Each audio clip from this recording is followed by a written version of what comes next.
Thanks, Wendy. I think I'm supposed to sit here, right, Steve? Yeah. Okay.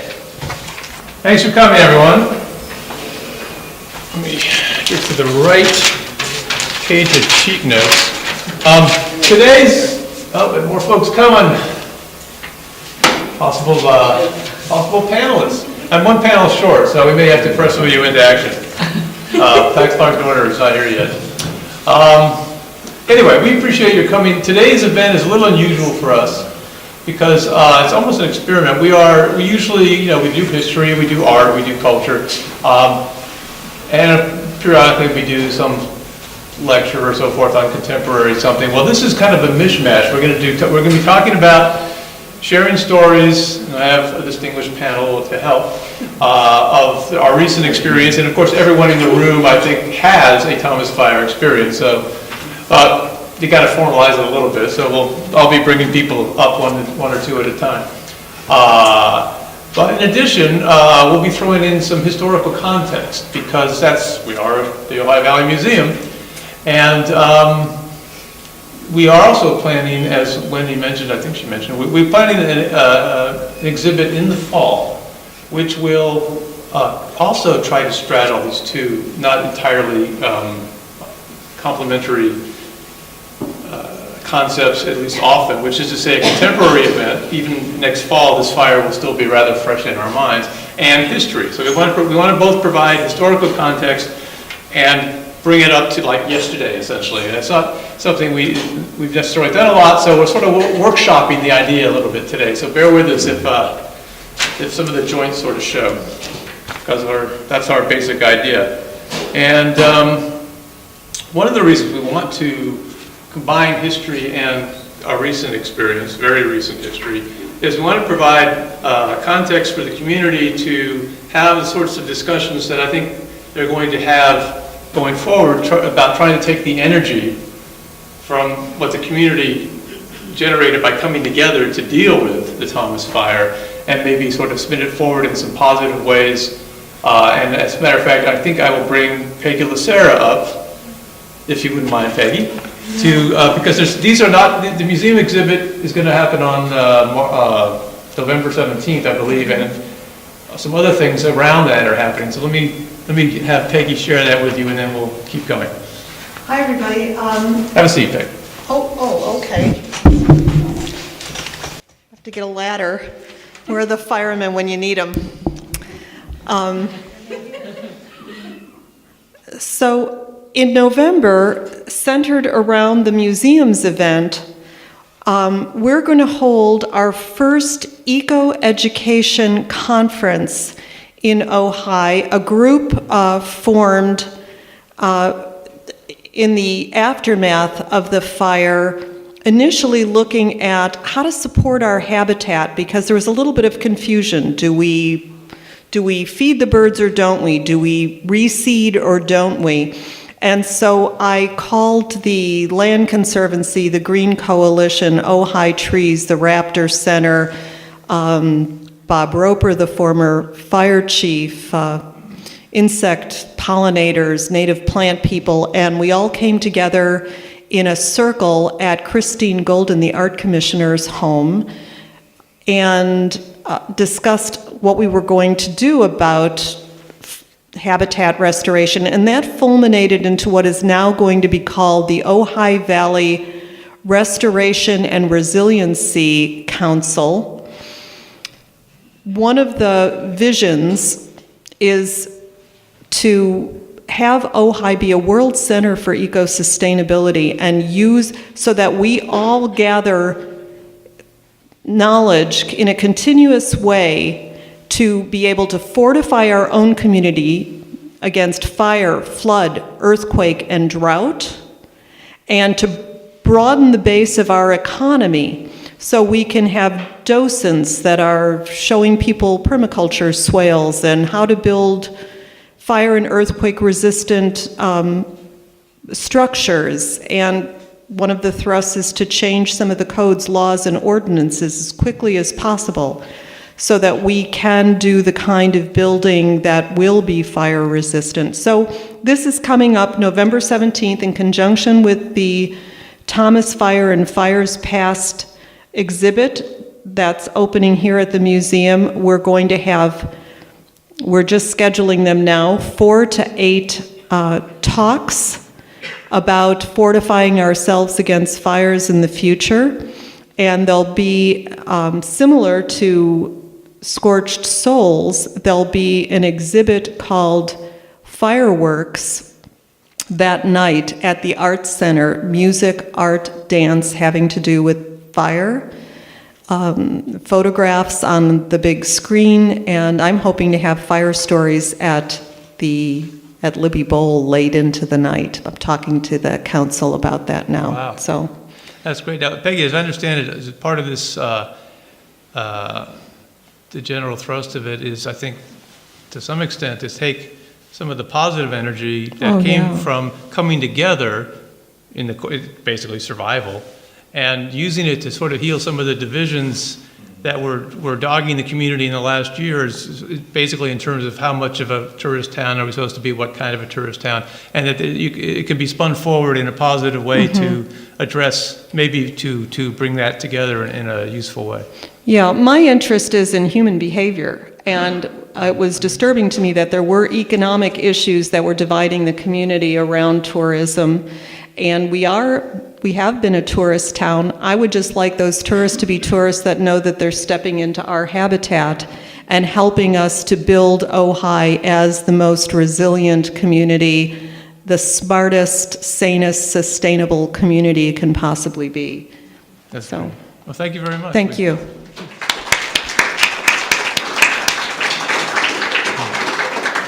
So, a little history. We do history here.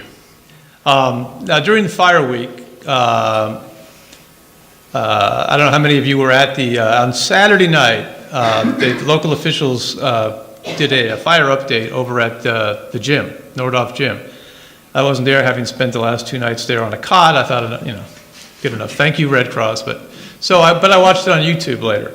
And one of the guys who was there was Ventura Fire Captain Brendan Ripley, who is a fire behavior analyst. And what he said was, and he studied, not only did they study current topography, they studied the history of past fires in order to try to predict how the course this one was going to take as they were fighting it. And he said, among other things, something that struck me, he said, of the 20 largest fires in all of California's experience, going back to 1932 when they started keeping accurate records, 5 of them had surrounded the Ojai Valley at some point. Which to me, and this bears a little research, but it sounds to me like we are the most fire-threatened community in this state. I mean, 5 out of 20, and that did not even count pre-1932. And I'm here to tell you, as a person who remembers it well, let me just say, hi Pat, come on up. All right, one more panelist. Okay, everyone here obviously went through the Thomas Fire. How many here personally went through the Wheeler Fire in '85? Good half the room. We have a couple of people who, as children, remember the 48 fire. Thanks, Pat. And of course, we have no one who remembers the 1917 fire, so that's where I come in. Because that was the worst one. No, you didn't, Pat. My grandfather. Well, but yes, you'll be telling me about your grandfather. Exactly, in any moment. So the 1917 fire was the worst, not in terms of size, but in terms of what it almost did to the town. It started somewhere in the vicinity of Matilaha Canyon and Wheeler Hot Springs, and came over the ridge. Let me just, it killed 5 people, local, destroyed a whole bunch of structures, destroyed the Foothills Hotel, just ripped through what is now the Arbolada. Lots of fancy mansions designed by famous architects went up in smoke and ash. And it got so close to the brand new arcade and the brand new post office tower, because all of you remember last year we celebrated the centennial of what Libby wrought. Well, they finished that up in April, phase 1. And the fire started in June. And it came right down here. And you know how close it got? Where you're sitting. There was a Catholic church here, it burned, and as a result, Libby helped fund this lovely replacement, which is now the museum. This is as close as it got, but it got this close, and everything behind and above was burned to a cinder. Well, most of it. It always skips around for some reason. The Foothills Hotel made it through, didn't it? Not the first one, no, that's, the first one burned. The second one made it through the 48 fire. It didn't survive development. Anyway, so since we are, I just was going to, if the ranger in charge, and I suspect some of Pat's relatives were in there too, but the legendary ranger Jacinto Reyes was in charge, and he is quoted in history as saying of the 1917 fire, where did I write that down? With 200 men, we worked like demons for 5 days and 5 nights before we got the best of that blaze, but it was not until 30,000 acres was a blackened waste. In that fire, we had a terrific battle to save the buildings at the Wheeler Springs Resort. And while we were busy at that, the fire burned out of the forest and into the town of Ojai. And as you know, it went this far. Local historian Walter Bristol said of that fire, "The glow of the flames reflected by the smoke-filled air made the scene an inferno, never to be forgotten by those who witnessed it." Well, we all know exactly how he felt now. Anyway, to get to the historical part of the discussion, I have my panelists who are sitting up here. I'll bring them up one at a time, but I'll introduce you as I bring you up, actually. So let me bring Tony and Anne Fran Thatcher, and I'll hover over you.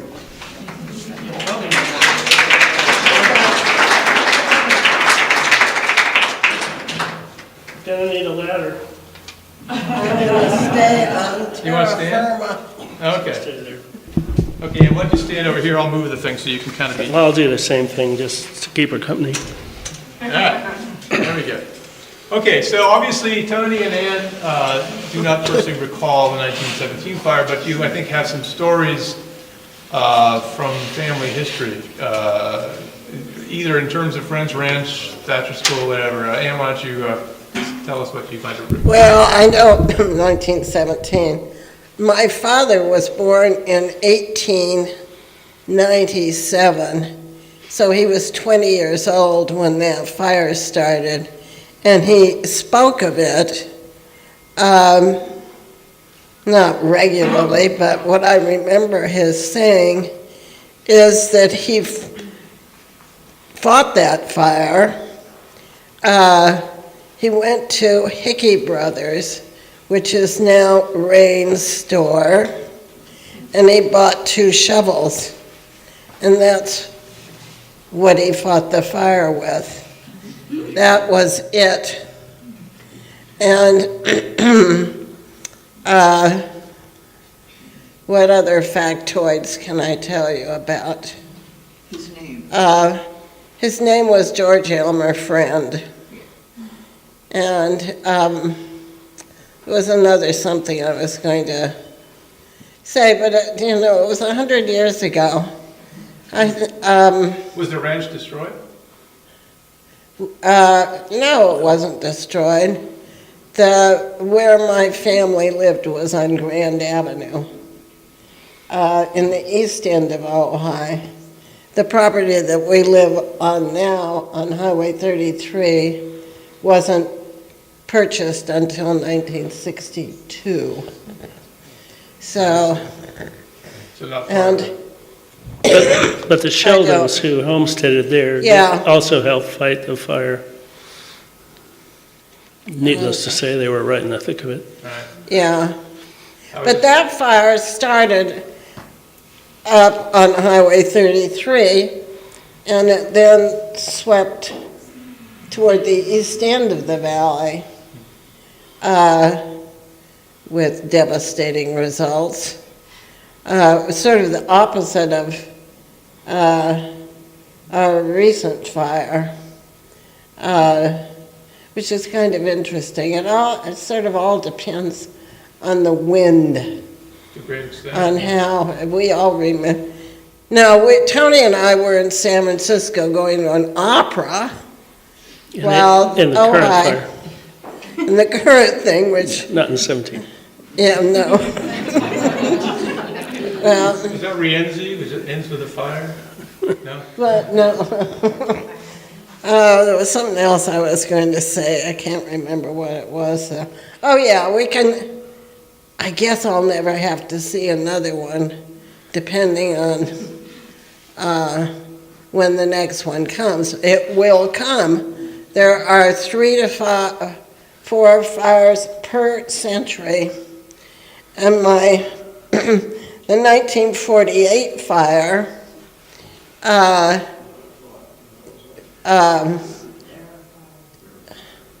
was devastating, and it killed some people, didn't it? At least one guy, according to the Yeah. history book. And my friend, I don't know how many of you remember the Hughes family. They were major Ojai eccentrics. And Arthur and I went to school together at Monica Ross, and we're still in contact. Arthur told me once, he said, well, I finally got hold of my father's FBI file. And then he said, of course, mine is much longer. We're getting off topic here. I know, but I like that quote. Well, As long as they laugh, we like it. yeah, but, What do you remember of the 1948 fire? Were you at Monica Ross? no, it was in the summer, we were in Canada. Oh, She was 6. well, This okay, but is- people remember. Yeah. I My remember. Arthur sent me this photograph that his father, the one with the shorter FBI file, took. And that's about where That's Mike like Jaregi's Thatcher. house is. Yeah, this is like the corner of Thatcher Road, where Ben's. Looks exactly the It's same, same, except except the orange there's- trees and the houses didn't burn there in this fire. What else there was something else, but I've forgotten what it Well, that's was. okay, you can interrupt Tony when you remember it. Yeah. Oh, What do you got for okay. 1917? Yeah. 1917, my great-grandmother had built a Swiss chalet on the ridge on the east side of Foothill Road. And they would come out here from Milwaukee from time to time. And my mother, who was, she was 8, and my grandmother was there, and my uncle, who would have been 6. And they ran down Foothill Road in the middle of the night. No, not in the middle of the night, middle of the afternoon. And my mother said she could barely keep her feet on the ground. Her grandmother was running so fast with the fire on both sides of Foothill Road. And so she remembered it vividly and would tell us often to behave and no matches. And it, of course, burned up the Swiss chalet. But my great-grandmother immediately rebuilt it, and it fortunately is still there. It's that wooden house. It looks exactly like it came from, they called it Felsengarten. Is that the one That was pre-World War II, I'll have you Is know. that the one that Anne Hathaway currently owns? I think that she's We tried to get in her to now. win the panel, but Yeah. no luck. So my mother always talked about that, and she said that the day after the fire, it was so hot in Ojai, it was still burning towards the east. But fortunately, the winds, I guess, that year, after, except for the sundowners that brought it down here, were not terrific. But she said her mother took her out there on the sidewalk, which, thanks to Mr. Libby, were there, and they fried an egg on the sidewalk. Which I don't think they ate, but it was a lesson in heat that my mother remembered. The 48 fire, I was 8 and living at Thatcher as a faculty brat. And it was in the summer. I remember that distinctly. And I was 8. It was a lark. You know, you're an 8-year-old. The adults are running around like crazy people. Which sort of gives you a certain independence that you don't always have, except maybe during the cocktail hour. And so we thought it was a high old time. My sister's 2 years older, and my brother was he would have been 3. So I guess we were tending to him. And they moved us down to, for the night in Sierra Robles because they were preoccupied doing what they needed to do, which we thought was fabulous. We camped out on Mimi Porter's lawn in sleeping bags. And I remember getting up at 5 in the morning and looking around and going in the house, not my own, and my parents were sacked out in the living room on couches, and there was great piles of memorabilia stacked there, as well as in our car. And the only thing I could think of was, I wonder if there's going to be breakfast. So that's sort of my memory of the 48 fire. Let me jump in and say that 48 fire, some of you may not know, I just discovered this just a couple of years ago. Someone wrote a paper about it, which proved, for college, that the 48 fire is what gave rise to Charman. Because originally, now it came down and burned a house that apparently for years you could see the chimney up the North Signal. Mm-hmm. Now, kids today think it's Creek Road. Well, legends migrate.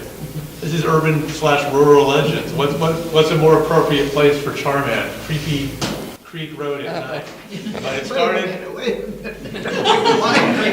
Yeah. I'm exaggerating to make a point, Pat. But it started the 48 fire. So anyway. Yeah. So I remembered my other thing, which before my father went to Hickey Brothers to buy the 2 shovels, he had been picking oranges on the Pierpont property, and the field boxes full of the oranges, it was so hot, the oranges turned black on top. And the other thing about that fire was that Tony's mother, I suppose she kept a bathtub full of water for the rest of her life. Well, you never knew about Senior Canyon Water Company, for one thing. But, yeah, she always had the bathtub full of water, unless we had to take a bath. what about the 85 fire? 85 fire, again, we chickened out. We were planned to take George and Emily on vacation, and so Alita Ann's sister said, well, go. And we did. And, it started right up by our house. But it was burning towards the east. And then the second night we were gone, and it jumped Matilaha to the other side and started burning towards Santa Barbara seriously again. And she said she was at the packing house that second night when it burned the ridge above the Lucking Ranch, or whatever you want to call it, Pete Rose Place. And she said, standing in the parking lot at the packing house on the other side of the river, it was so hot when that face went up, you had to hold your hand in front of your face.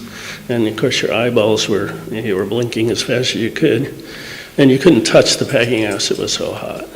Even though the fire was, I don't know how far that is, 300-400 yards, but generated a lot of heat. That must be what did in the wheel. I just went and saw it, only left of it. But it's at the floor of a rock or something near the trees. Yeah. It somehow. County Social Services will Yeah, there may have want been a it. deliberate shove on that one. Anyway, and you were both out of town, of course. But let's bring it up to the present. How did you guys get through the recent unpleasantness? Well, again, we had scheduled to do something else. So we had we left the day the fires. We left the day after the fire started in Santa Paula. And then, of course, it already just done an unbelievable amount of damage to the southscape of Ventura. South-facing scape. Now is the mudslides. If you drive up 33, you will see many huge rocks perched precarious. Well, that's I've warned anybody Yeah. that wanted to listen to me that this thing is not over yet. Yep. I'm totally conflicted as a farmer, and that I need water. but I don't want it to flood. The back of our house is already plywooded. It flooded in '69 and in '75. But we live in the mountains, and the only way you get mountains is by erosion. So you want to live in the mountains. You're going to have uplift, that's earthquakes. You're going to have fires, and then you're going to have erosion. So you should be thinking about that and planning about it. And if you have something that's quite close to something that might come down, you're going to need more than sandbags. So, especially if we have patio doors, that kind of thing. They're all boarded up. I'm not trying to be doom and gloom, but I want it to rain. I'm sorry. Gloom is okay. And Nadia's going to talk a little about water as well, because she's already had an experience with that. All right, well, Tony. Thank you.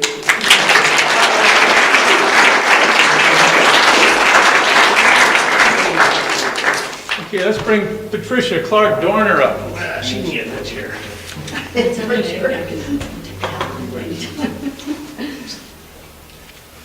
Yeah, let's see if we can get you Situated? Say hi, Pat. I'm a How's that little working bit out? stiffer than I used to be. Oh, look at so many people I know. How nice. So, Pat, I think, is a former board member here, among other things, as is her late husband, was our longtime treasurer, so longtime family association here. And of course, a very distinguished historian, local and larger than local, including her family, and the author of a book about her cousin Bill, who was a very important man in California and national politics, Bill Clark, Judge Clark. And Pat, therefore, has some history to talk about regarding great Uncle Tom and your grandfather Bob, and past fires, and also recent fires. Anyway, we'll talk about that. So let's start with the history. What was the Clark family and the fire of 17? Well, according to Ida Stork, the Clarks were the fourth American family to settle in the Ojai. I didn't check this out, but... We trust you on that. Pat, What? put the microphone Hold the mic closer. to her. Oh, We don't want to miss it. Yeah. Good. anyway, that better? Is that okay? In 1917, for example, almost all the family was involved in stifling the flames from the fire that threatened the backcountry and the town itself. Great Aunt Peg, she was quite a horsewoman, and she led in pack trains with supplies for the firefighters. My grandfather, Bob Clark, so damaged his vocal cords that he spoke little above a whisper for the rest of his life. One tale that survives from this time, he was lying on the ground unconscious. A little boy woke him up and led him to safety. He had no idea who the little boy was, but the family concluded it was a preview of his last-born son, Chad. We are Irish, you know. Bob was elected Ventura County Sheriff by an overwhelming margin in 1922. Then he was appointed U.S. Marshal. After his retirement in 1949, he and his wife Alice would gather the family for the traditional barbecue, after which the grandchildren would gather at his feet to hear his stories, except for me. I was somewhat hard of hearing and very shy, and I didn't want to not be able to respond to a statement that he made, because I couldn't hear well enough. After his death, I went to all of his children to gather his stories. And from the stories upon stories, and after following clue after clue, I ended up with 14 four-drawer file cabinets filled with those priceless stories. But I was certainly more aware than most of the fire danger in our part of the world. When we built our home on Rancho del Cielo, we included a fire hydrant and a hose, dug a never-failing well, which fed into our 36,000 steel water tank located above the house, so that it would gravity feed down to our 5,500 square foot house. When did you build the house, Pat? What year? Approximately. It's not, see, it was before, I don't know. It wasn't that long ago. Early. But I built it once, and the guy papered the windows backwards, so we had to take all the stucco off and put put it back on again. Was it And, before the 85 fire that you built? yeah, yeah, so 85, 95, I think so. I don't do numbers. Anyway. Oh yeah, we have a wonderful well, which fed into our 36,000 still water tank located above the house so that it would gravity feed down to our 5,500 square foot house, holding many family treasures and those 14 file cabinets. But it wasn't enough to slow Thomas down. Some person, I believe from search and rescue, banged on the door and yelled mandatory evacuation. I said, but I've got a perfectly good fire hydrant and hose just across the driveway. I was under the impression they were going to save the house, but they just wanted me out of the way. Under protest, I and my border collie, Coda, drove to my son John's in Ventura.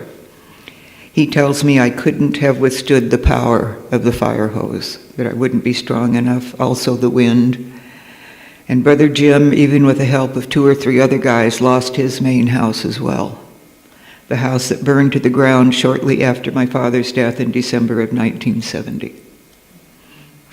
So what's next? I have some pictures if you'd like to see them.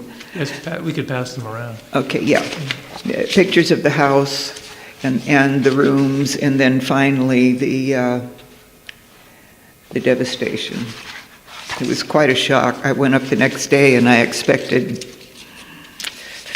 don't know what I expected, but there were just 2 fireplaces. That's that picture. So. But you tell me you're planning to rebuild. Not personally. Oh, no? Well, not personally. No. There's another one. But my son and I are thinking about getting a couple of refabs. But prefabs. I wouldn't dream of building up there by myself at this point. You've got to be really strong to withstand this stuff. And I thought that a fire hydrant and hose would be enough. Did you lose all of your writing? Everything. Yeah, all my research, 14 file cabinets full. So I've got to write fiction now. Thank you, Pat.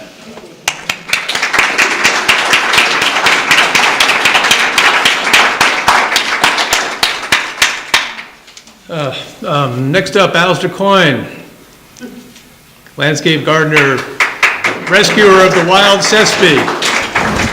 And Alastair, you live in the Upper Valley, or my Upper Valley. We have yeah. Pat, of course, is Sulphur Mountain, and Tony and Ann are up towards Matilaha Canyon, and Nadia's in Matilaha Canyon. And I needed to get an Upper Valley guy, and you're it. So Well, I was here in the 85 fire, but at that point I was in Miners Oaks on Miners Road, and I just finished building a house with my first wife there, and the fire didn't come close, but it was pretty crazy for about a week, and that fire also burned, everything from the edge of town up to the ridge, except it was moving towards Topa Topa rather than the other way.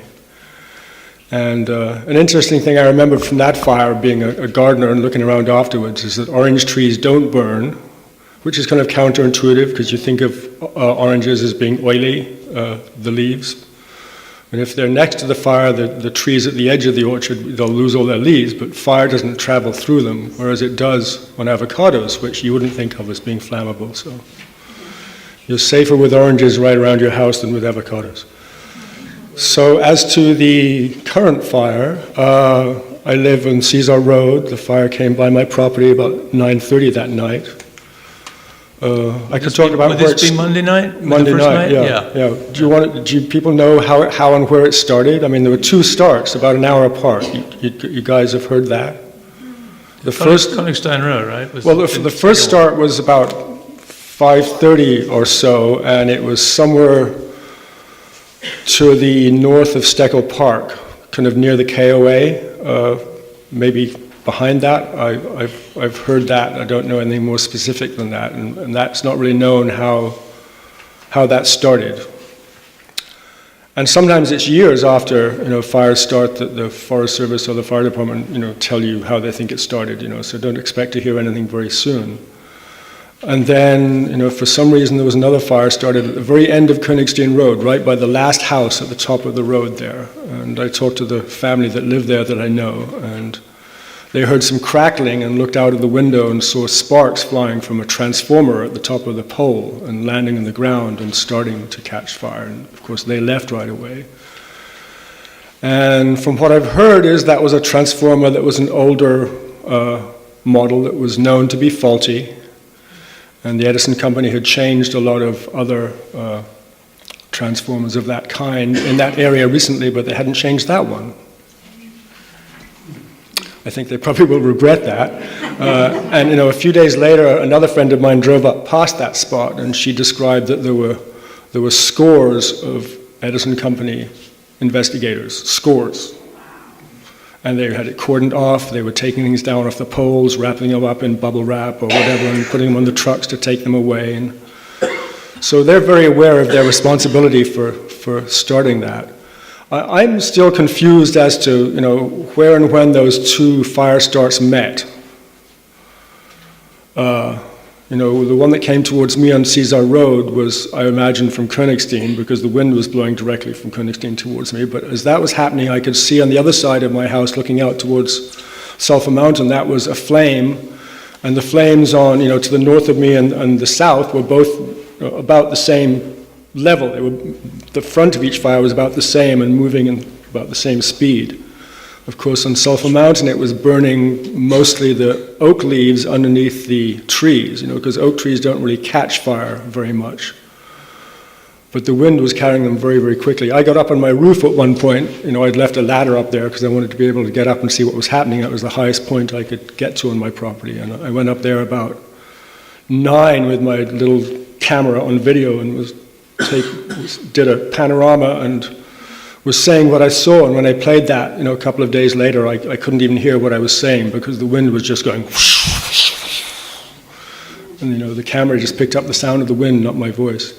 Anyway, I was very fortunate not to suffer any damage on my property, but 5 houses out of 40 on Caesar Road went.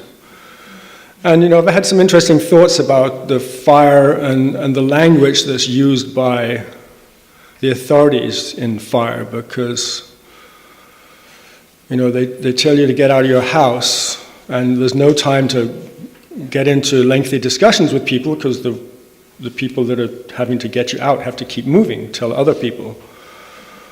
But they don't tell you that there's probably not going to be a fire truck by your house saving it. And in many cases there wasn't, particularly in the first few nights before there was more organization. Of course, at that point, in the Upper Valley, the road between Santa Paula and Ojai was closed because there were power poles down. So, vehicles couldn't get to the Upper Valley that way. And if they were coming up through Ventura into Ojai. And at the end of one of the roads near me, there was a good friend of mine that lost his house. And there was a fire truck sitting in the driveway with 3 guys in the front of the fire truck with the windows rolled up watching. You go figure. So what they say, and that's their rules, and first responders have rules and regulations for their safety, and but it's kind of crazy because there was a hydrant there and people skilled at putting out fires and a fire there with no one doing anything. But the rules are that they weren't allowed to tackle a blaze unless they had 2 fire trucks. So go figure, why were fire trucks sitting there without 2 of them there? I know, anyway. There were fire vehicles going up and down Caesar Road all that night. You can't sleep after that happens. I was awake, and at about 10 o'clock the fire was past me. I could see it was moving to the west, and at that point there weren't any sparks coming towards me anymore.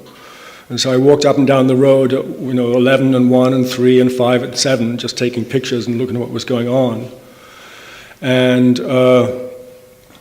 someone's house went up at 7 in the morning because there was some spark must have been there in the bushes beside the house, gradually building up since 9 o'clock the night before and just taken out the house, between 6 and 7, so. And there were many trucks going up and down the road that night, fire vehicles with, SUV-type vehicles, and there were a couple of fire trucks there. And they did save some houses on Caesar Road, but it's infuriating what they weren't able to do. After a few days, there were many more fire vehicles and people in town, and by the time it came down to like the Fairview area, I've heard that there were fire trucks at every few houses, and they were certainly equipped. But on that first night, they just didn't have that much stuff together because it takes time to move vehicles around. And they were in Ventura rather heavily. And they were probably. Alice, I don't think you made it clear. You were fighting the fire though with a hose.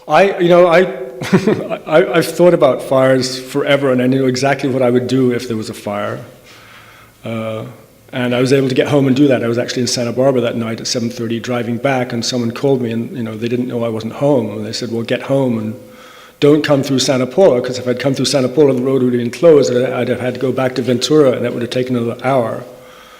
So I have roof vents on the top of my house. I have a very small house. It's 1,000 square feet, just a rectangle with a ridge roof. On the top of the roof ridge, there's vents that allow air to escape out of above the joists and the insulation. And so I've always had a big roll of fresh duct tape, so I went up there and duct taped that vent on both sides because there was enough space for a spark to get in. That's why I put the ladder on the roof originally. And then I had hoses, and I stretched them out at various points on the property with jet nozzles on the end, turned off, but with the tap turned on, so I could just pick up a hose anywhere and put something out, which actually I didn't need to do on my place. I never had smoke that made me feel I had to leave or go inside. My house is concrete walled. It's got panels that are made of concrete on the walls and under the eaves, so there's nothing really to catch on my house. My house I felt was safe, but my Quonset hut was wooden walled, and I wanted to protect that.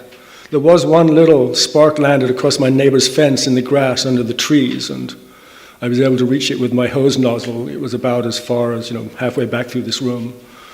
And it just started, and it was like 3 feet across, and I got that out in a minute or so. But if I hadn't been there, if I'd left, that would have grown from 2 feet to, and the wind was coming towards me, it would have taken out the Quonset hut. So in terms of what I mentioned earlier about the language that the responders use, they tell you have to get out, but they don't tell you what that means. But then again, someone in that situation can't necessarily just decide to stay and save their house. You have to you really have to know about this beforehand and know what you're going to do and have the equipment. And I've talked to many, many people in the Upper Valley and elsewhere that saved their houses, that quietly stayed. No one necessarily wrote about them in the newspapers, but they saved their houses, and sometimes they saved neighbors' houses. But it really is important to be prepared and to think about what you might have to do in the future and to have the stuff there and know what you would do. Because you can't really make that decision on the spur of the moment. I mean, I've got friends in the Upper Valley that lost their houses, that, the gentleman was in his 80s and his arm was in a sling because he'd broken it, and, he wasn't going to go out there with a hose and save his house, so he left and their house is gone. But if you're younger and fitter and you know that you can be prepared and take some action and know what the risks are, know at what point you'll have to leave if the conditions get too bad, you do have a chance of saving your house. So. What do you do if they say this is a mandated evacuation? Well, apparently, that's the words they use. And apparently, as I've talked to people later, there is actually no way they can make you leave your property. Legally, the cops. I mean, I think they know that. If you question them on that and you say, you can't, and then they'll back down. But in the course of what they have to do that night, that's the word they use, and so you trust them because they're, the cops, right? So it's interesting just thinking about the language that's used at the beginning of an emergency and how we respond to it and what we don't know. Well, we know more now. We know more now. And we'll know more in the months to come. We're learning quite a bit.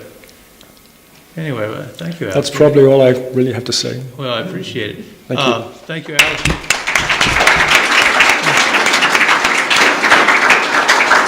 Everyone's got a story, of course, everyone in the room. Just today, earlier today, I ran into Fred Whitman. A lot of you probably know Fred, the sculptor.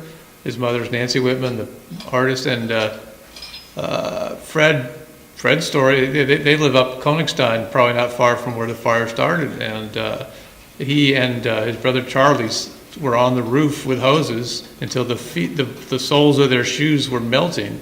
And they saved Nancy's house, a studio, but Fred lost his studio. So, anyway.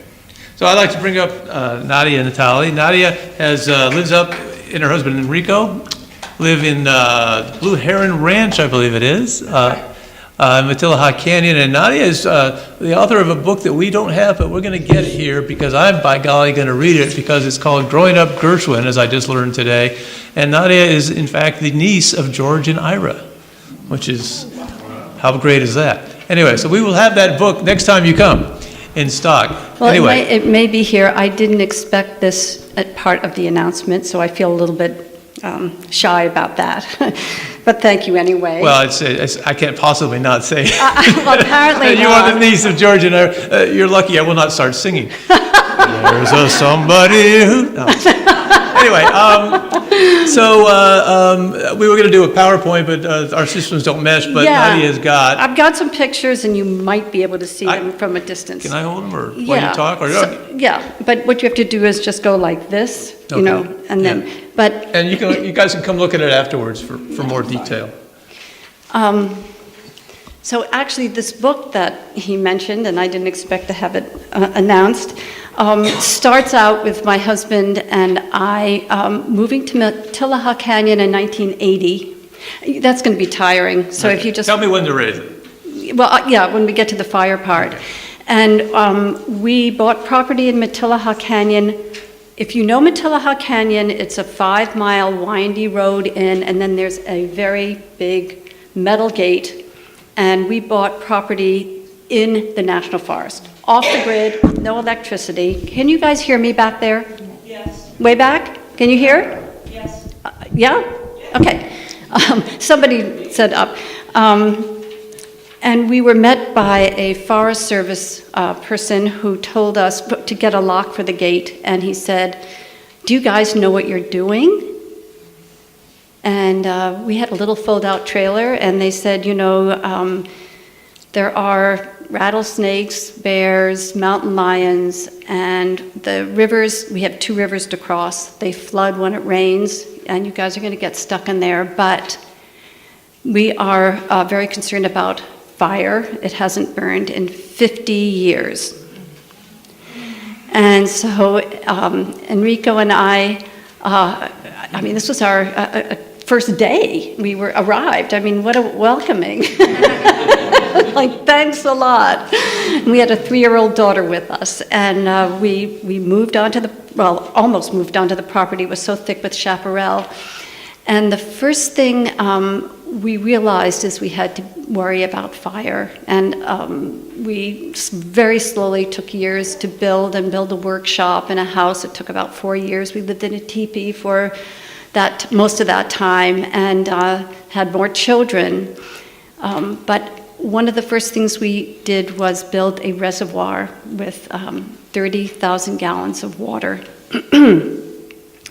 And we had fire pumps, and we had water coming down from the river. We did have quite a bit of water at that time, as most of us did. And so we had ways of putting in systems, and so we were prepared. And 1985, July, I think it was 9th? I mean, 1985, what? July 1st, I think the Wheeler fire started. Was it July 1st? I knew it was around July 4th. We saw flames at Wheeler's. From our property, we saw flames up there. And I think it was that night we went to bed, and I think it was a sheriff came and said we had to evacuate. And we evacuated that time we had 3 children, and came into Ojai and stayed at someone's house. And Enrico went back the next morning to turn off the propane tanks, because if he hadn't, it would explode. And when he went in, he found 2 young guys there, and they said, "We came to help you save your place." At that time, we had a main house and a workshop. And these guys pulled out all the fire hoses. As Alastair said, you need to be ready, and we were. I took the children, I had to go pick up Enrico's son from a former marriage at LAX, and so I was driving that way while he was going in, And I had no idea whether he was alive or what had happened. And I remember driving back, and at the bottom of Matilaha Canyon, there was a sheriff there. The road was blocked, and I said, I have to go in and see if my husband's alive.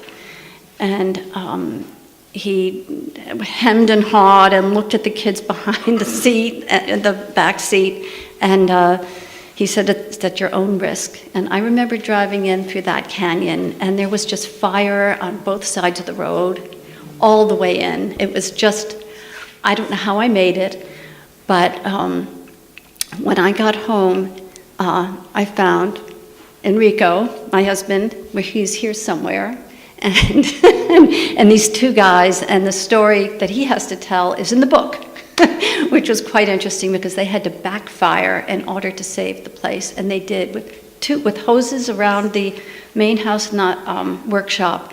They just wet it down, and it just, the smoke came through. They couldn't see where the house was practically. It was they just had to wait for hours. I'm actually shortening the story quite a bit.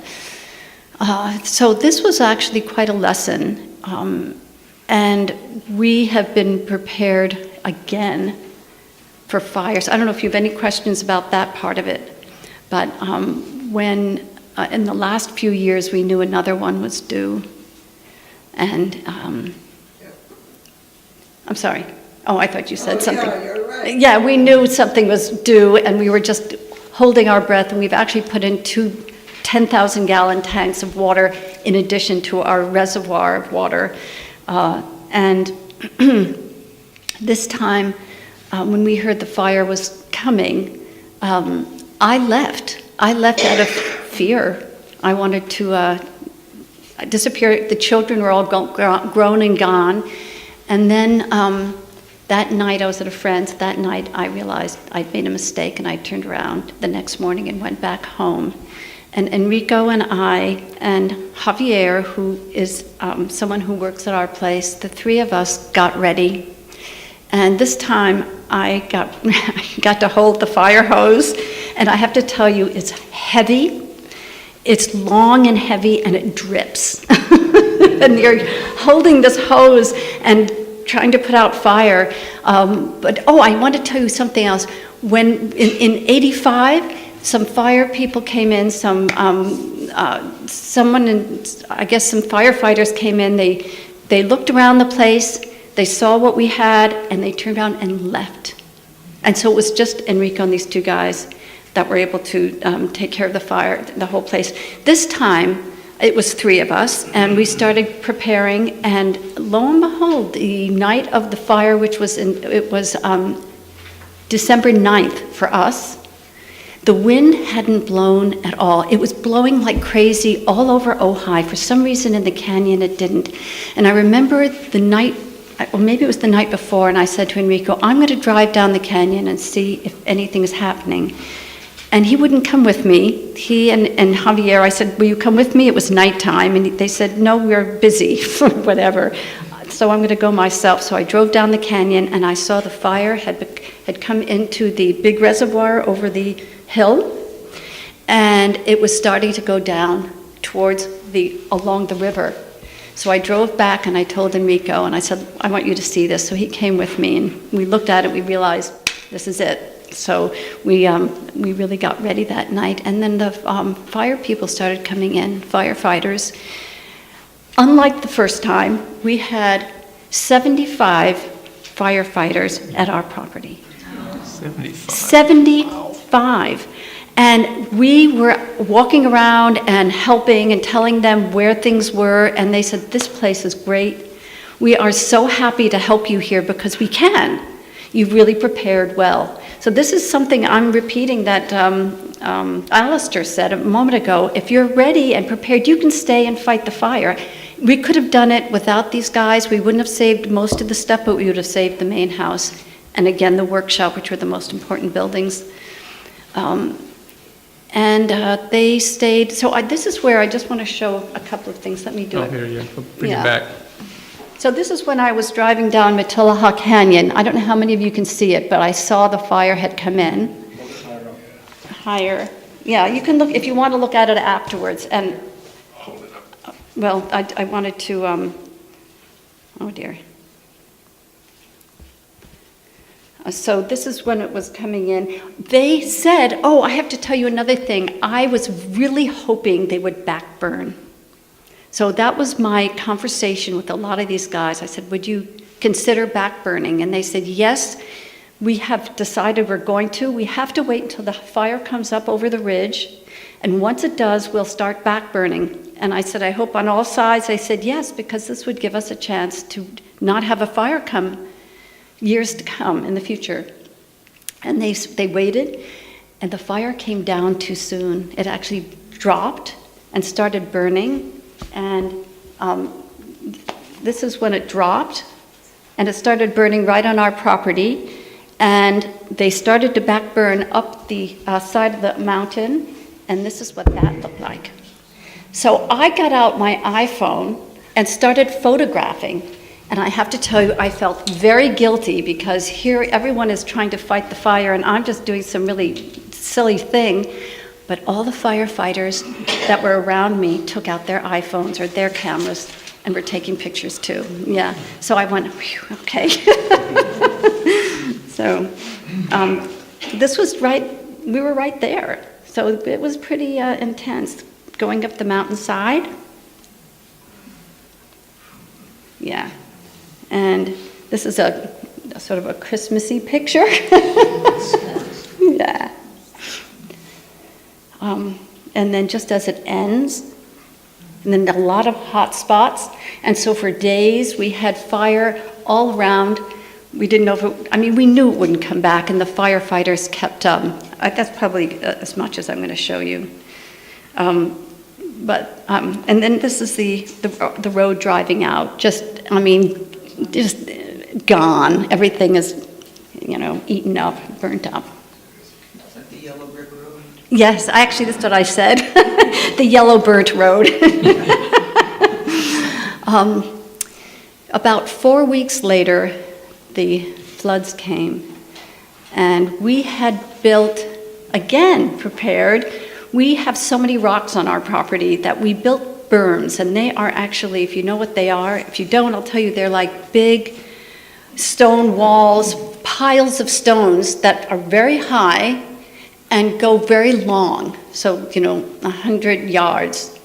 And we built 9 of them because the river comes right behind our house, and then it makes a turn and goes up against the rock mountainside and hits that and continues down the canyon.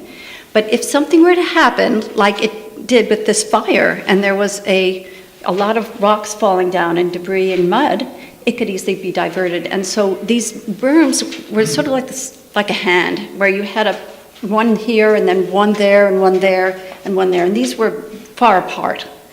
But if one didn't work, the next one would be there. And so the last berm, which was right behind our barn, filled up completely with debris and mudslide and trees and huge redwoods. You wouldn't believe, well, let me see if you can, this may be hard to see from far away, but that's what, whoops. No. Now, you guys got about 5 inches up there, right? We only got 2.5 or so down here, but you got a lot more up in the canyon. didn't 5 you? inches. Of rain. We got, Enrico, what did we get? How many inches of rain? 14? 6.7 inches In a few hours, yeah. Okay, that's more than 5. 50 square miles range. I lost it because I have these duplicated. I don't know if I can find it now. But these redwoods that just came down all over the place. Sorry. That's all right. And it flooded and took away our barn and our arena. So the water was worse than the fire. For your our property, the flood did worse damage than the property. And as Tony points out, it's not like it's over. No, and what's interesting is their desire to backburn, which was just what I wanted and just what they wanted, and they said, we're lucky we both agree on this. I wonder whether they're going to reconsider that, because I'm sure they did a lot more back burning than they had to, and it created probably more flooding than it would have. So I don't know. Well, thank you, Nadia. Yeah, so any questions, or do I not do that? If anybody has any questions for any of the panels, we'll be happy to take them. But also, we have a little more time. If everyone here has a story. Sir? Yeah, I live on the other end of the canyon from Nadia, and we have a success story. Oh, good. I'd like to share it with you. You bet. What's your name, sir? Dan Lang. Hi, Dan. Come on up. Come on down. We went through the 85 fire, and this fire was considerably different, but I think a lot of it had to do with the wind. But we were fairly well prepared for the 85 fire, but this fire we were well prepared. In 85, we live at where the canyon is. It's like an hourglass, and it gets real tight. We are right in the tight spot. And the house was built in 1938. We've been there 38 years. We've seen numerous floods and 2 fires. The 85 fire, we were in Mexico with my parents, and we just had a funny feeling about the weather. So we came back to San Diego on our way home, and Carol Palmer, our neighbor, was on TV. We hustled buns with our car as fast as we could to get back here.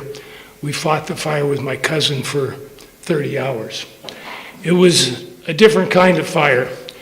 When we got there, the mouth of the canyon was burning with a down canyon breeze, so it was chattering very slow up the canyon. It took 5 hours for the fire to reach from where houses in this fire burned completely to reach our house. We had the ability to pump 135 gallons a minute, which is about like a fire hose, and we proceeded to do that. The power lines went out pretty quickly. We switched to a gas engine. We ran out of gas, put paint thinner in it, clogged the carburetor with pieces of paint, ended up with a squirt can and a human carburetor, me and my cousin, and we fought the fire. We gave away 8,000 gallons of water to fire trucks. 10 minutes before the fire, they abandoned the fire and said we had to leave too. We stayed because we were still pumping 135 gallons a minute, and at the last moment, one single fire truck came in with a PTO pump, and we squirted water into him, and we used his equipment to fight the fire basically around the house, because it came from Nadia's all the way down and up and met at that little inverted place where we live, and burned completely around us. Burned our fruit off the fruit trees, burned around our propane tanks.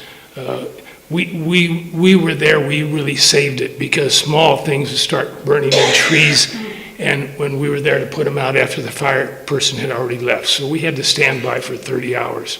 It was an exciting fire. It took us weeks to get over it. We told the story and a lot longer than I'm telling this one. And it was a time for winding down, and something that we will never forget. The fire this time was entirely different. We have grandkids there. My son lives there too.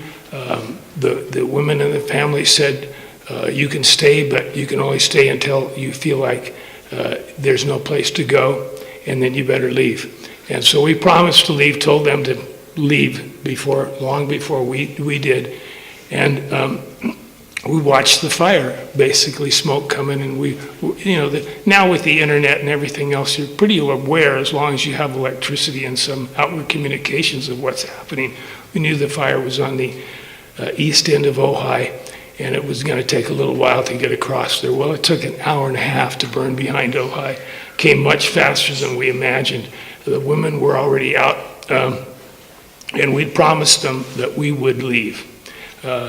The rule of thumb in a fire is keep one foot in the black and 1 foot, or 2 feet in the black if you can be, but 1 foot in the black and 1 foot in the part that hasn't been burned.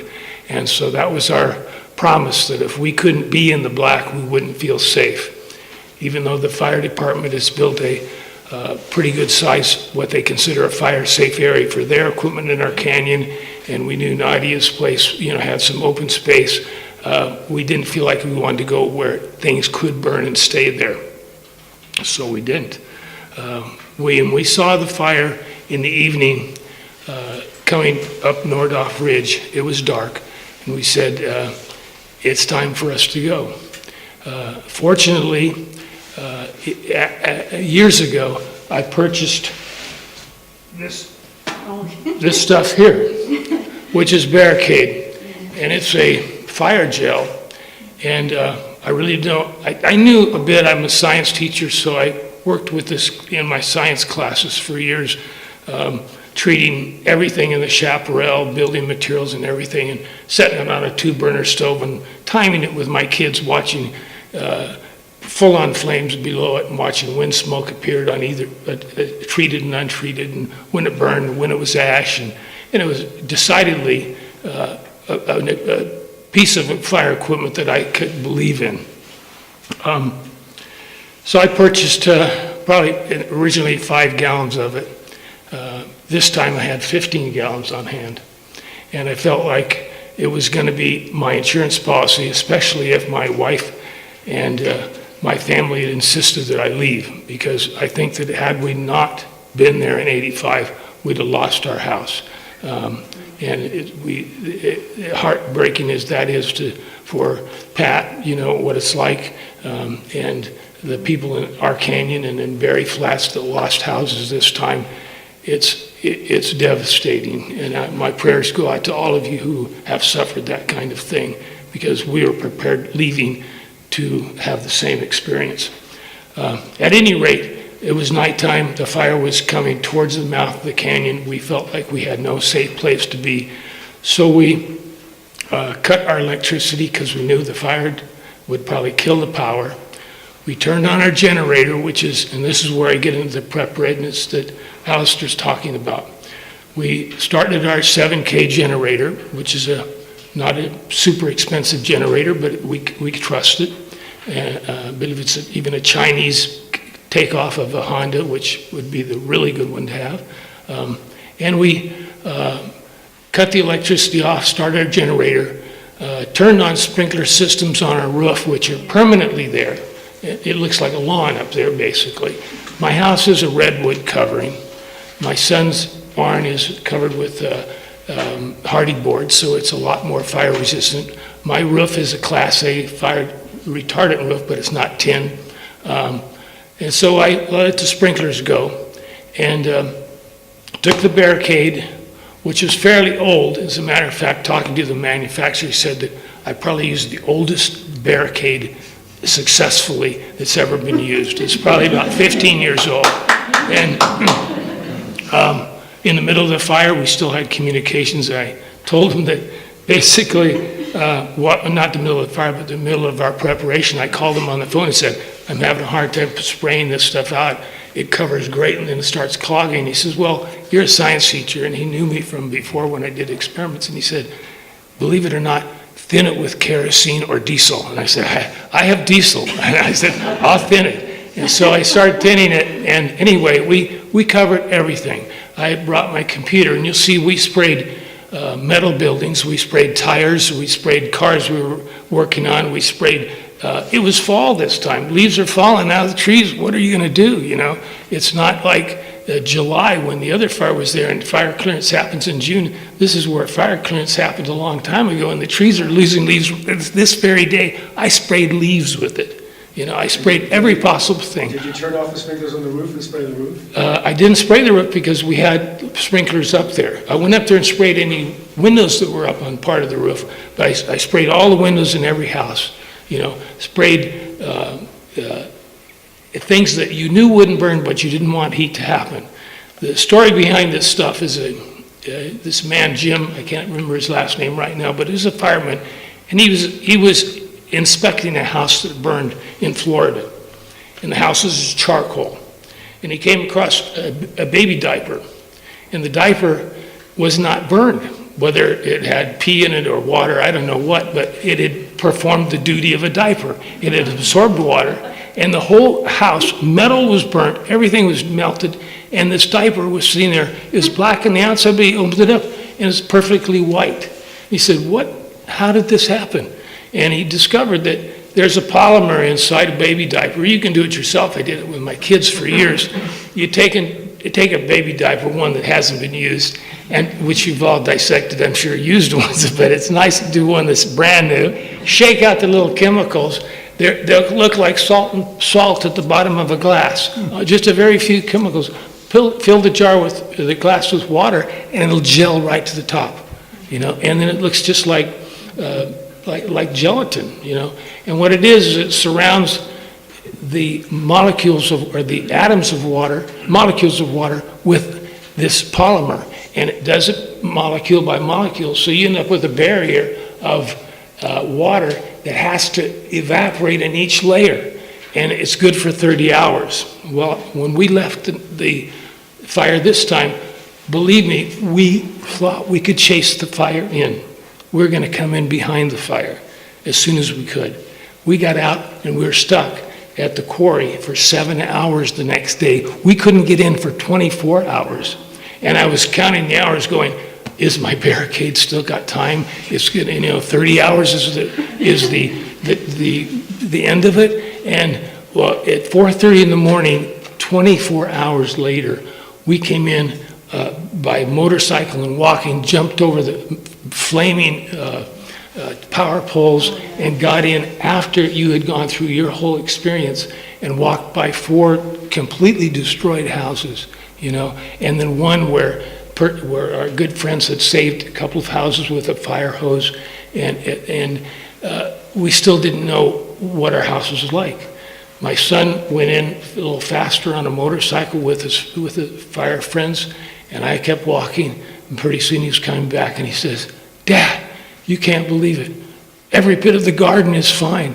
It looks like nothing happened at our whole house, And we're ecstatic, We went back in, and not only had we saved our house, but the fire had split within 2 feet of my shop, where I had sent 2 nozzles out while the generator was operating, which it quit probably 6 hours before the fire got to us. It had run out of fuel. All I had done is sprayed out a lot of water, which in my opinion is pretty much wasted really, because it all evaporates as the fire's coming.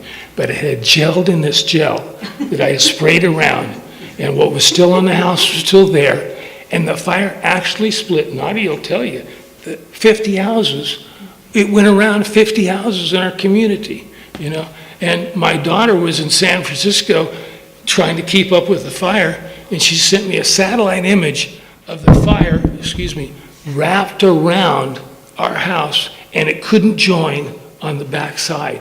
It couldn't join. If it had joined, it would burn that circle out, including our house, had the barricade not been there. And it couldn't join, and it just took off and went up the top of the mountains.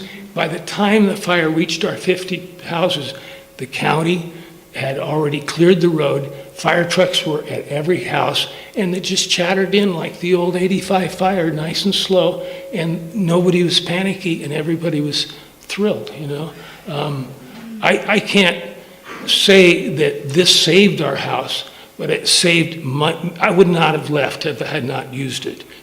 There was not a spot within 20 feet of my shop. It's incinerated as it went up the hill. I know that sparks were flying all over the place. Not a spot on my property had a small burn at all. And you thinned it with diesel. You thin it with diesel. So you literally put out the fire with gasoline. and water, Yeah. I have, some of it has to be theory, because I had to think about it. The back of my shop took 40,000 gallons of water in 4 hours, but I had sprayed it with Barricade. There was a camper shell full of tires right there. I knew they were there when I sprayed it. There were leaves there. I sprayed those. The water running down on this Barricade should have washed it off everything, but it still settled in all ground areas where all those sparks had to be because there was fire 5 feet away, you know, and it didn't burn, not a tire, not a nothing. And so preparedness, you know, I have 11 hydrants. We never even used them. There was nobody there when the fire reached my house, except for just what I had set up, you know. And I would never tell somebody that lives in a tract home or in a subdivision, you know, count on 40,000 gallons of water, you know, because you have a hydrant right there. You know, if no one's there to use it, if you use it for 5 hours before the fire gets there, it's going to evaporate anyway. It all has to happen in the 10 or 15 minutes of the time that the fire is trying to burn through your property and the time that you can be there later to make sure nothing starts again, you know?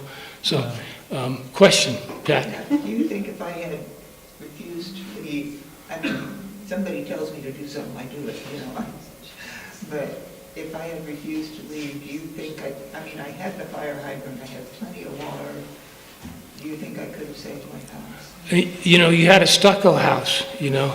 I've been at your house.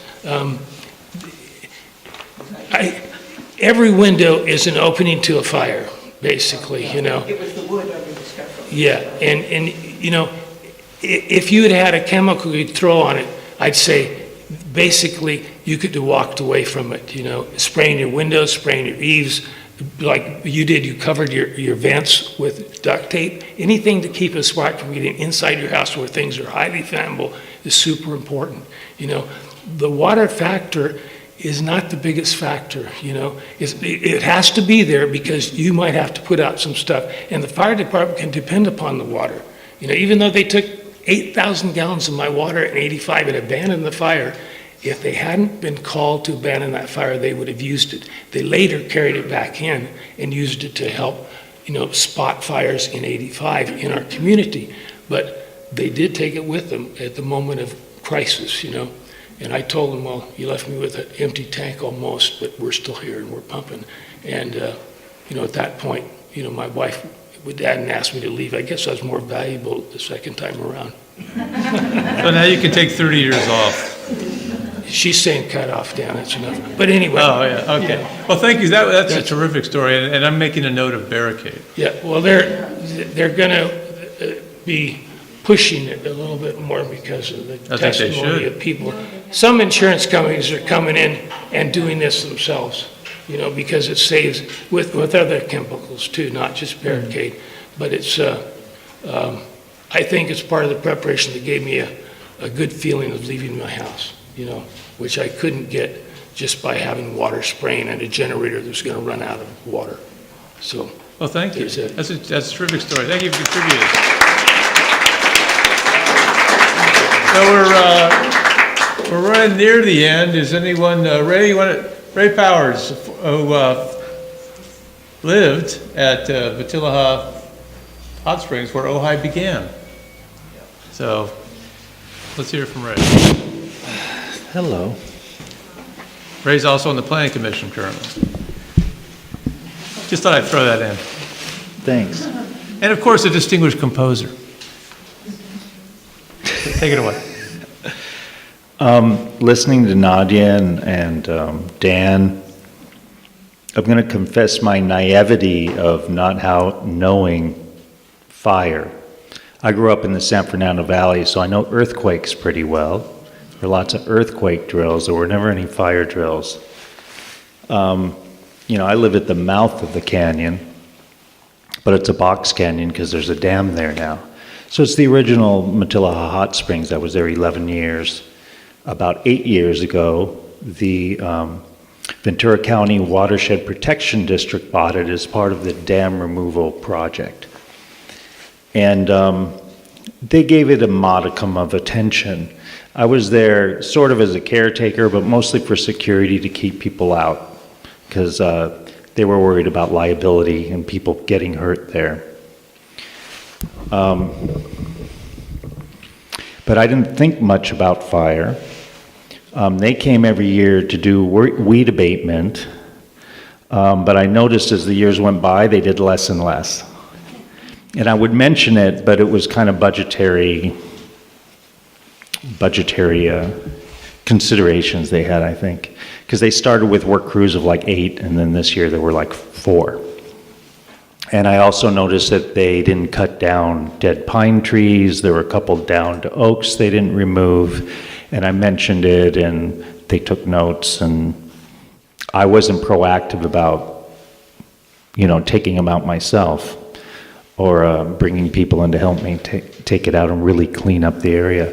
If you know that, I mean, a lot of people here used to swim there when it was open to the public, because it got auctioned off in 1988. So prior to that, it was open to the public. And so there's buildings there. The post office is a stone post office that was built in the 1870s. There was a cottage from the 1930s, 1940s, 1970s, a couple from the 1990s. So there are all different kinds of constructions happening.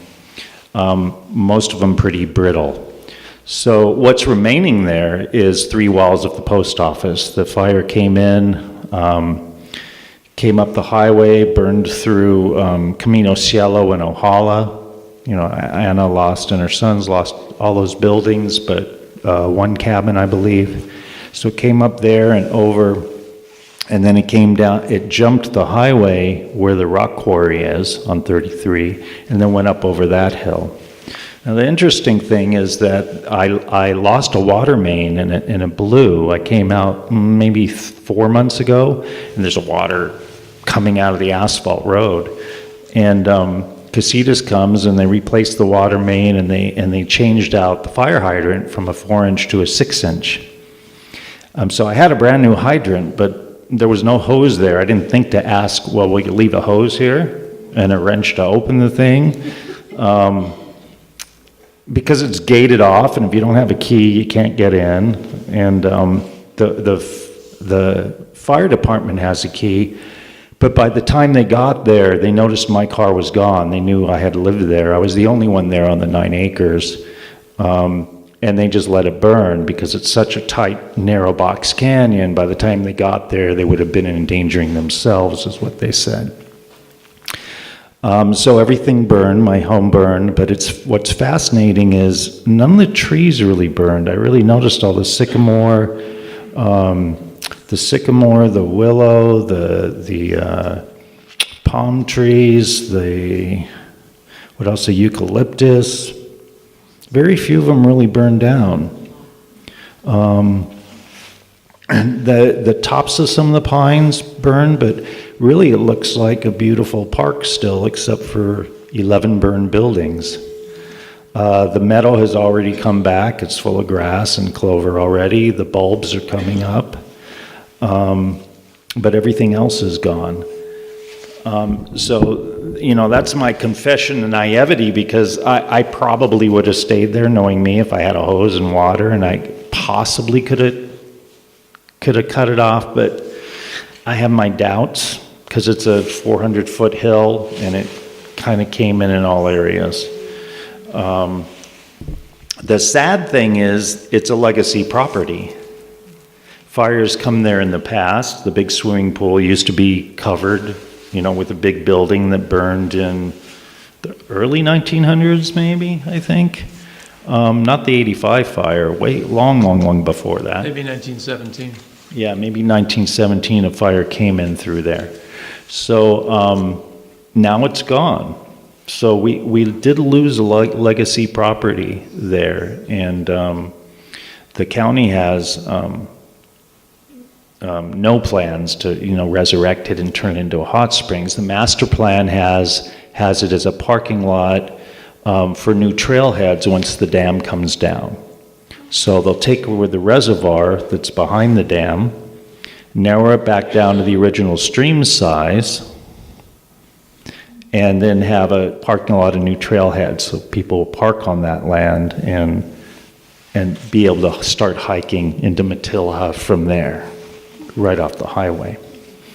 So that's the master plan if the dam ever does come down.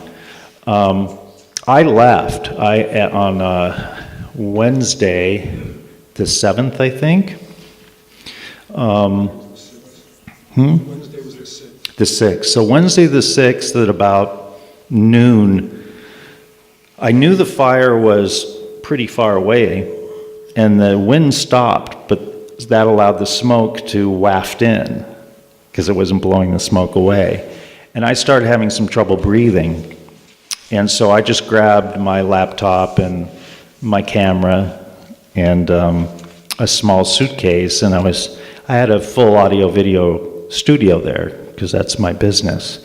And was standing there going, okay, should I start loading my car? And I'm coughing, and I'm like going, the fire's way on the other end of the valley. I just know what this is, just smoke. And it didn't dawn on me where there's smoke, there's fire. But somehow I missed that adage as my reptilian brain kicked in and went, get out of here. So I left, and then, a few hours later, it came in. So in that way, it saved I saved my life probably, because I probably would have been trapped in that little narrow. There's one road in, and There's no way out of that. there's no way out of there. Remember, you showed me your home about a year ago and showed me the dam, and there's no way out. There's no way out.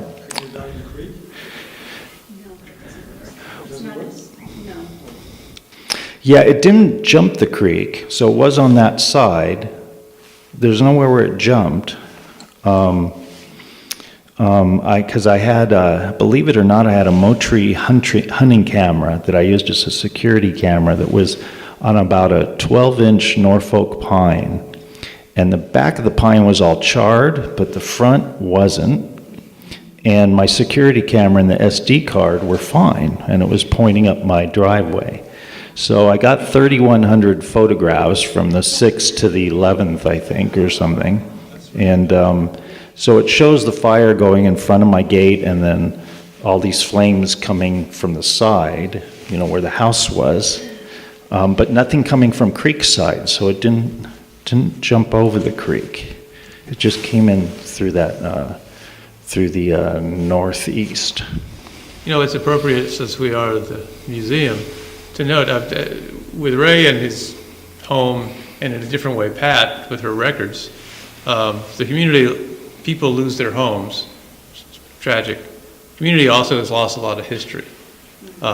Wheeler Hot Springs. Interestingly, the first 3 fires we're talking about started either at or near Wheeler. There's even talk of a curse. But Wheeler itself was never destroyed in 1917 or 48 or 85. This fire starts way the heck over there, but Wheeler's gone. Maybe the curse rebounded on it, because there's nothing left but the, if you ever went to Landucci's, which I never did, but that chimney in the fireplace, that's all that's left. So anyway, it's after 6, so I think, Peggy? I just was hoping that Ray would speak to, as part of the planning commission, speak to building codes. I never heard about the barricade before, and while it sounds wonderful for retarding fire, I'm wondering what it does to the environment. And I think it's important that we start thinking about fire-resistant This might be a good thing to spin forward into the fall. Yeah. Unless you have a quick comment. Well, I have been very vocal since on my home and all the buildings are burned except for the 3 stone buildings. And I've been very vocal knowing that at the Ojai Foundation, it's the straw bale and the cob homes that didn't burn. And yet, it's illegal to build them. Straw bale's legal, but the permitting is still very expensive. But cob and super adobe don't burn. You need to protect your windows, but the structures themselves don't burn. And so in a environment such as we live in, to have building codes that allow for fire resistance and earthquake resilient buildings to be built is a must. The super adobe has been, and I won't explain what it is, but you can look up super adobe and Google that. That's been tested up to 8.4 on the Richter scale, as well as being fire resistant. I spoke to the county about this because they sent me an email saying they don't plan to rebuild. This is exactly what they wrote. We don't plan to rebuild, but we'd like to hear your ideas. Makes for some opens possibilities, also tenuous relationship, but I shared all this with them as what an opportunity there is to revise the building codes and to even build small models. I know Ray Serino just built a little cob home, and the kids helped them, so I could see building tabletop models and, one out of lumber and super adobe and cob and straw bale and torching them and see what, We're going to do that at Earth Day. They're going to burn it at Earth Day. Okay. So that's my thought on that, because I'm hoping people look in, since straw bale is legal in the county, that people that are rebuilding will look into straw bale structures. No, it's not just straw that burns. You're using the straw bale, which is great insulation, but then you're plastering it with a couple coats, and it's super thick and it's fire resistant. And it comes in at about $6 a square foot to build. Sounds good to me. Well, I hope we'll learn more about this in detail in the fall. And we will again come back with an exhibit, and Peggy and the Art Center was going to be a whole bunch of stuff spun out of Thank you. what's been happening. Thank you, Ray. And thank you so much. Thank you all. And thank you Nadia and Alastair and Pat and Tony and Ann and all of you for coming. And well, we've all been through this, so. Mark, you might point out that at ojaihistory.org, there are a lot of stories from the previous fires, posted by Drew and other people. Oh, yes, ojaihistory.com, I think it actually is. Okay. We have a lot of fire stories from the past, and we'll be adding more, I'm sure. And Drew, I'm sure will be posting more. Drew Mashburn. All right, thank you all for coming. Thank you.